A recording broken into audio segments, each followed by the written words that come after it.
Shalom alaikum Beshem Hamasyah. Kita melanjutkan kembali tema kita, konslet logika para penghujat Tritunggal.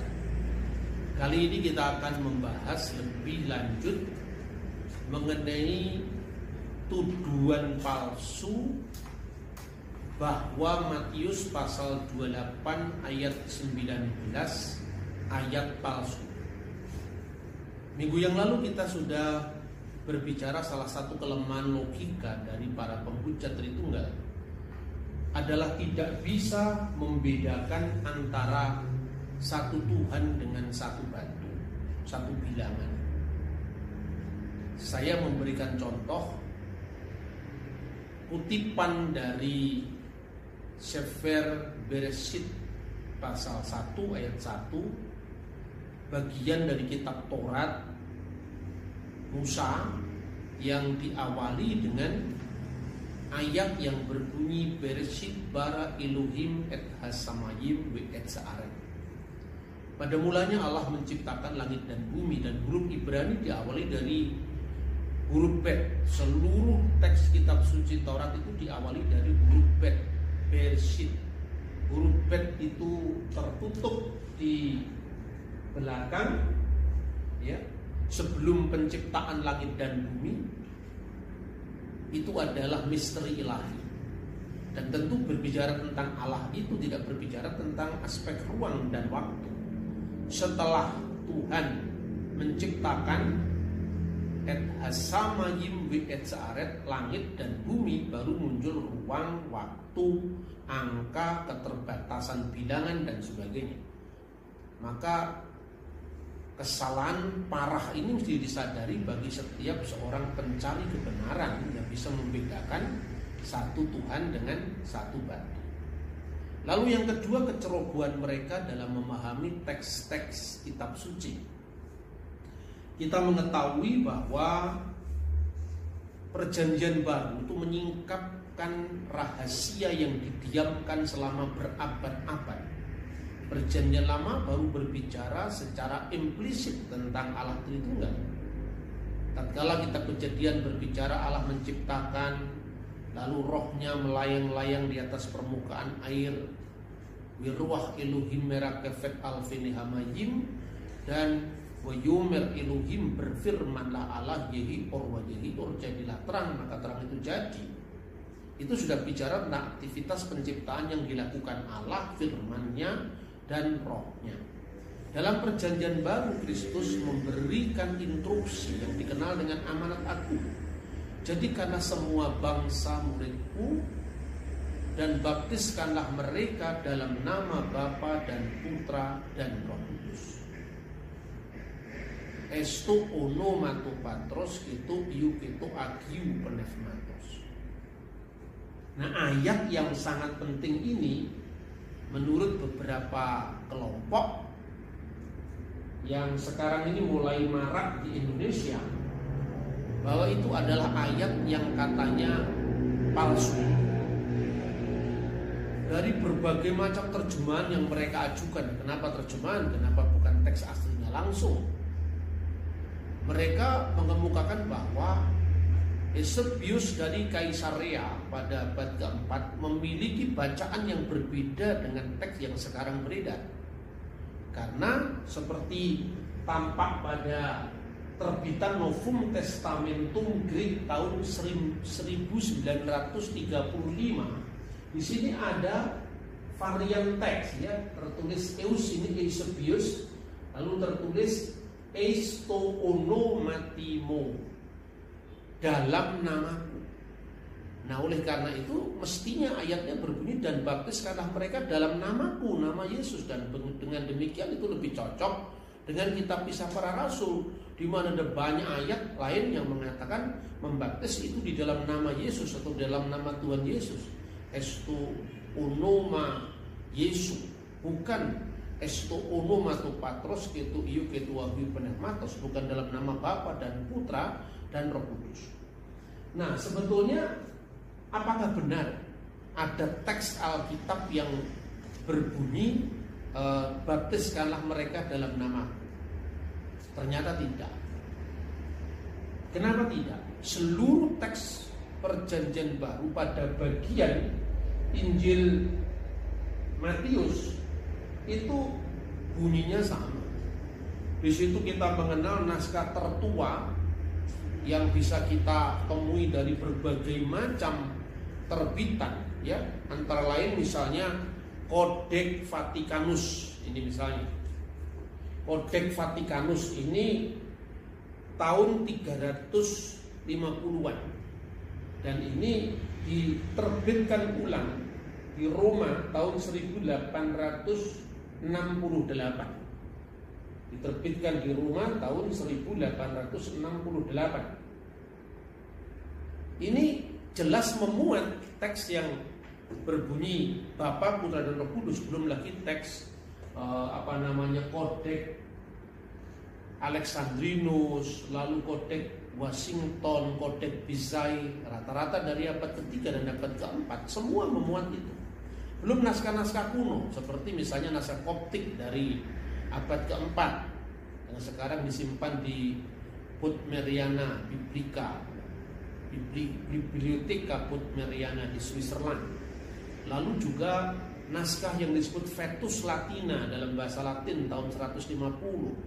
Naskah Old Syriac atau Vetus Syriac juga berasal dari abad kedua. Lalu Peshitta kemungkinan berasal dari akhir abad ketiga, abad keempat dalam bahasa Aramaik, ya. Seperti ini naskahnya. Juga di sini disebutkan dalam Injil Matius pasal 28 ayat 19, baptiskanlah mereka Beshem Abba Wabra Beruha Dekutsa dalam bahasa Aramaik, dalam nama Bapa dan Putra dan Roh Kudus. Dengan demikian naskah-naskah kuno yang jelas berbentuk kodek, ya, dalam bentuk naskah-naskah terjemahan kuno dan naskah asli dalam bahasa Yunani, ribuan naskah semua memuat dalam nama Bapa dan Putra dan Roh Kudus. Lalu bagaimana dengan Eusebius? Nah, kita akan melihat konteks dari yang dikutip sebagai bacaan Eusebius. Ini buku Eusebius dalam terjemahan bahasa Arab, yaitu Tarikh Al-Ghanisah li Eusebius Al-Kaisari. Khususnya pada buku kelima, ya, buku kelima. Itu buku ketiga poin kelima atau ayat kelima jelas berbicara apa yang dimaksudkan baptiskanlah dalam namaku itu ternyata tidak tepat. Lalu ini dalam teks bahasa Yunani-nya terjemahan dengan bahasa Inggris juga disebutkan di sana, kita bisa langsung cek and recheck semua apa yang diasumsikan ditulis oleh Eusebius. Nah, konteksnya apa? Konteksnya begini. Dalam bukunya Eusebius, yaitu buku ini Historia Ecclesiastica atau Sejarah Gereja yang ditulis juga abad keempat, Eusebius sebetulnya sedang bercerita tentang penganiayaan umat Kristen di Yerusalem.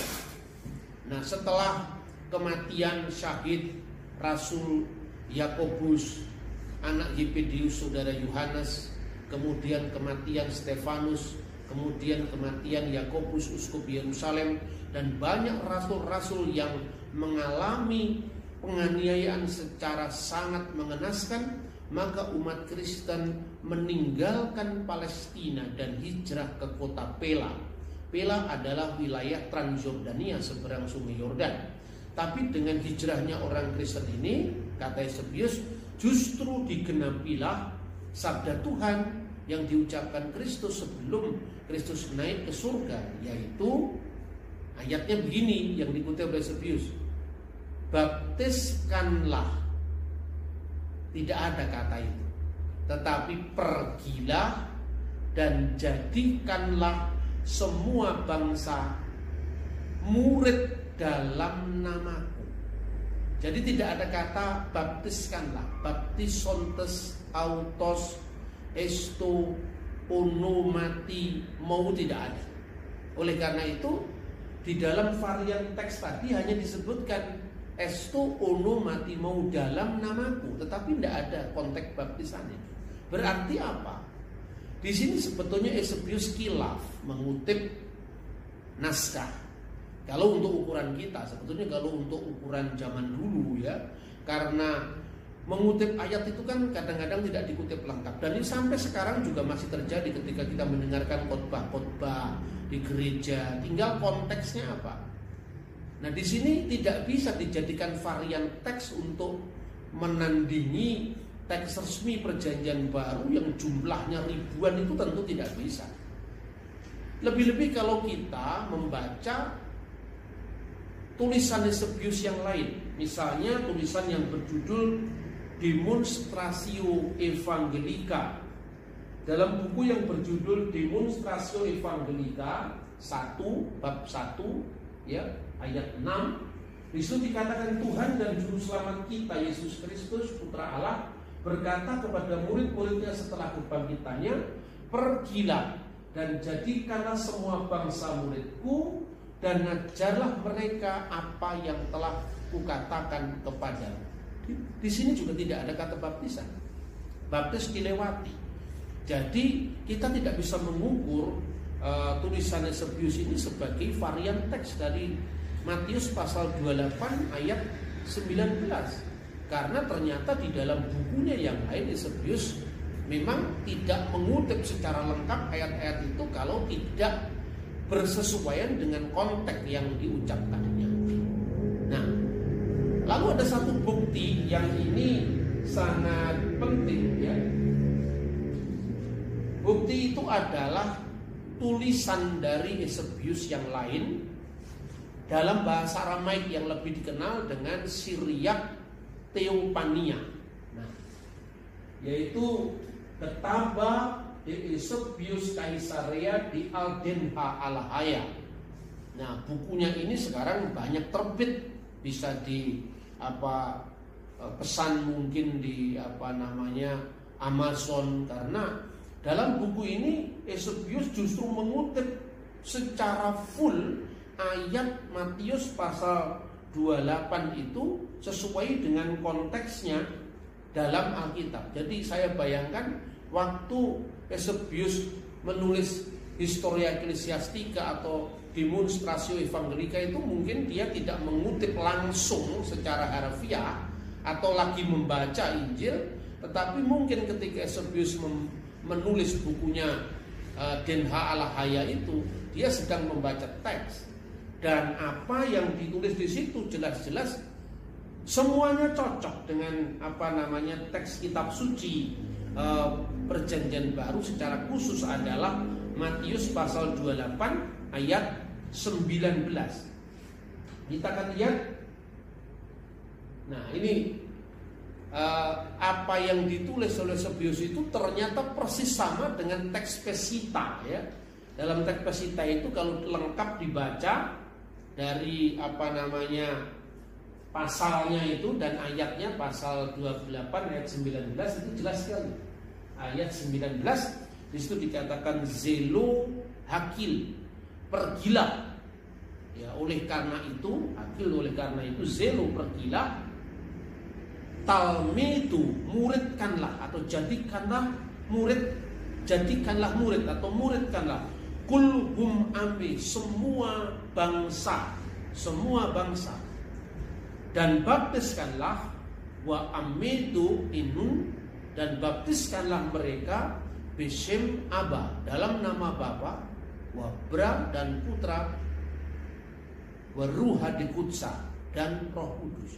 Persis dengan apa yang tertulis dalam teks Pesita. Pesita itu adalah Perjanjian Baru di dalam bahasa Aramaik, yaitu bahasa yang dipakai oleh Kristus sendiri. Seperti ini bukunya, ya.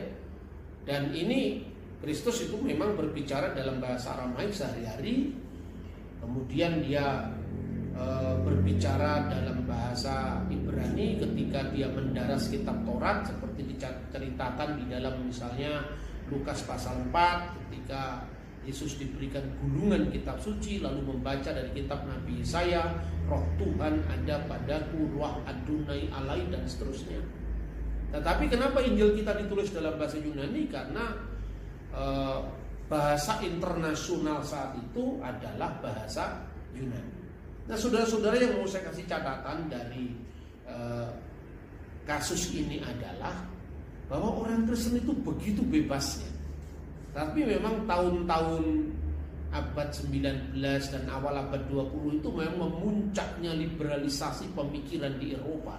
Sehingga orang Kristen itu justru karena kecintaannya pada kitab sucinya, dia mencoba untuk mencari naskah yang paling berdekatan dengan naskah asli yang ditulis oleh para rasul. Nah tentu kalau naskah asli yang ditulis oleh penerima wahyu ilahi kalau istilah Islam, atau yang diilhami Roh Kudus kalau istilah Kristen, teks aslinya dari zaman yang bersangkutan tentu tidak ada agama yang punya itu. Tetapi teks asli yang paling dekat dengan itu ada. Bahkan kalau Injil itu ada yang jaraknya hanya sekitar belasan tahun saja.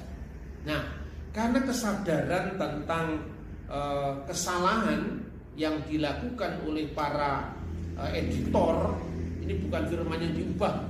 Anda kadang-kadang secara serampangan kita ini mendapatkan informasi banyak bahwa Injil kok direvisi, yang direvisi kan terjemahannya. Dan kita jujur kalau misalnya itu memang ada varian-varian teks yang cara penulisannya atau bacaannya berbeda dengan teks standar. Ini teks standarnya yang di atas ini. Nah ini yang disebut kritikus aparatus. Justru Kristen itu jujur. Ya, kalau misalnya tadi saya tunjukkan ternyata tahun 35 Eusebius pernah dijadikan rujukan, katanya dia punya naskah sendiri, ternyata tidak, lain dengan Hieronymus. Kalau Hieronymus itu kan jelas-jelas menerjemahkan kitab suci yang namanya Biblia Sacra Vulgata abad keempat. Karena mungkin bahasa Latin yang selama itu dipakai oleh gereja Roma Katolik atau gereja Roma itu sudah bahasa Latin kuno. Lalu dibuatlah terjemahan baru, waktu itu berada di Bethlehem. Sampai sekarang buah Hieronymus itu masih terpelihara di kota suci Bethlehem. Lalu di sana diselesaikan yang namanya Biblia Sacra Vulgata. Vulgata itu bahasa Latin yang lebih simpel yang bisa diterima oleh umat saat itu. Nah, kebebasan Kristiani itu memang luar biasa. Jadi ternyata setelah dilihat memang Eusebius tidak pernah menulis terjemahan kitab suci seperti Hieronymus. Dan yang kedua, ternyata kutipan-kutipannya cenderung bebas, ya. Karena itu beda antara Demonstratio Evangelica dengan yang tercatat dalam kutipan yang dimasukkan di Kritikus Aparatus varian teks tahun 1935 tadi. Maka kemudian dalam edisi terbaru, yaitu edisi 28, bahkan saya kira juga edisi sebelumnya, teks itu sudah tidak ada, karena memang itu bukan varian teks, itu memang kutipan bebas. Jadi tidak mungkin kalau justru Alkitab yang aslinya harus digeser karena kutipan seorang penulis dari abad keempat. Nah inilah konslet berpikirnya para penentang Tritunggal itu. Jadi setiap kali ada argumen yang kelihatan itu menguntungkan pendapatnya langsung diambil. Setiap terjemahan yang jelas itu asal usulnya dari abad ke-13 karena menguntungkan pendapatnya diambil. Misalnya Injil Matius dalam bahasa Ibrani dari Dutilet itu abad ke-13 atau 14 diambil karena cocok dengan pendapatnya. Tentu ini bukan berpikir ilmiah, ini berpikir serampangan, berpikir yang sembrono karena hanya menguntungkan pendapatnya saja. Kalau tidak menguntungkannya ditolak. Padahal justru naskah-naskah yang jauh lebih tua, lebih kuno, bahkan tahun 150 seperti Vetus Latina atau Ol Syriac juga tahun 200-an yang jelas-jelas mengatakan itu, baptiskanlah mereka di dalam nama Bapa dan Putra dan Roh Kudus. Sama dengan teks Pesita yang tadi saya baca di dalam bahasa Syriac Aramaik, ya, Beshem Abba Webra Wiruha di Kutsa.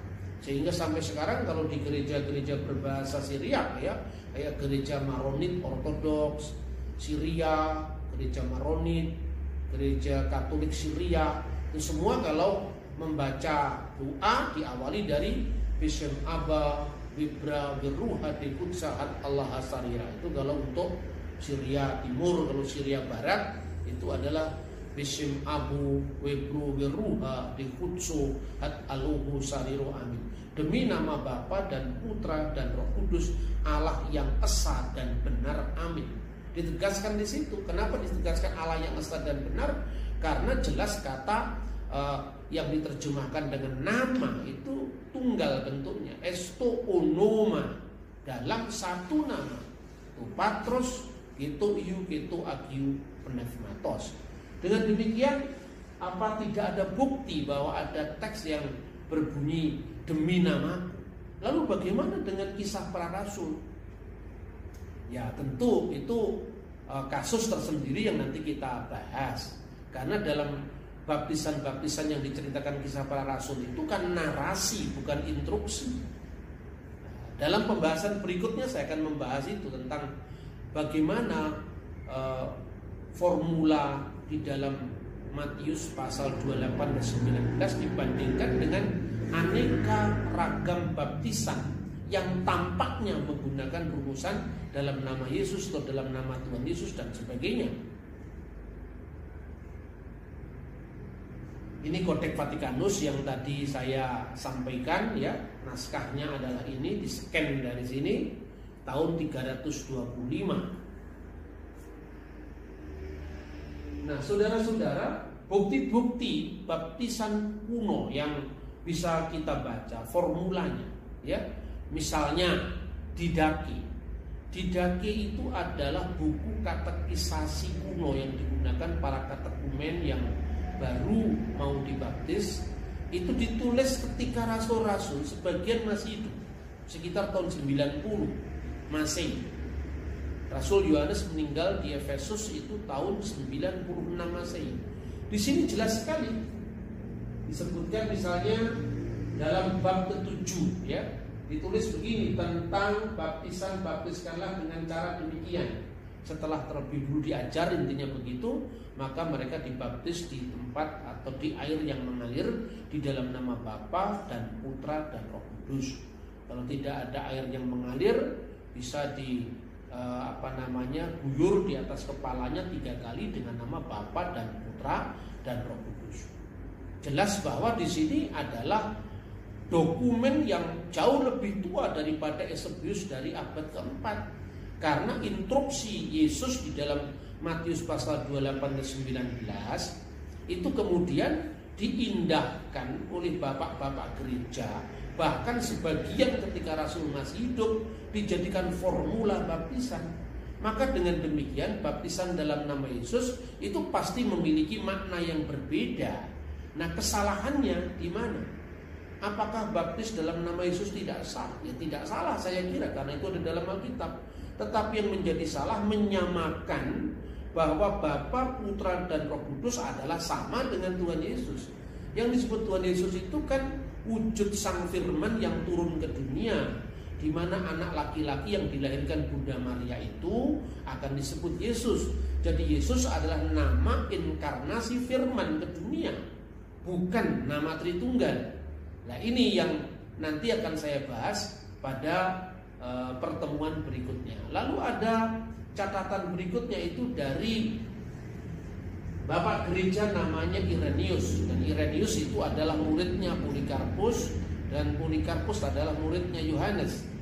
Dia menulis kira-kira tahun 180. Dia meninggal tahun 202. Dia menulis begini, dia berkata kepada mereka, pergilah dan ajarkanlah semua bangsa dan baptiskanlah mereka dalam nama Bapa dan Putra dan Roh Kudus. Muridnya Irenaeus namanya Hippolytus dari Roma. Dia menulis kira-kira tahun 202. Dia menulis begini, oleh karena itu firman Bapa mengetahui watak dan kehendak Sang Bapa, dan bahwa Bapa itu mau disembah dengan cara yang tidak lain dengan memberikan tanggung jawab kepada murid-muridnya setelah dia bangkit dari mati. Pergilah dan ajarlah semua bangsa dan baptiskanlah mereka di dalam nama Bapa dan Putra dan Roh Kudus. Jadi jelas bahwa formula baptisan dari abad ke abad itu memang dalam nama Bapa dan Putra dan Roh Kudus. Tidak bisa kemudian hanya ada satu potong kutipan dari abad keempat kemudian langsung mengubrak-abrik ajaran gereja.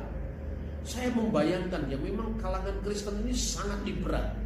Liberalnya bahkan itu amit-amit sekali. Karena apa? Anda kalau pergi ya ke situs-situs bersejarah ya, misalnya pergilah ke Trawulan. Trawulan itu tempat bekas kerajaan Majapahit. Majapahit itu adalah negara nasional kedua yang mayoritas beragama Hindu-Buddha saat itu.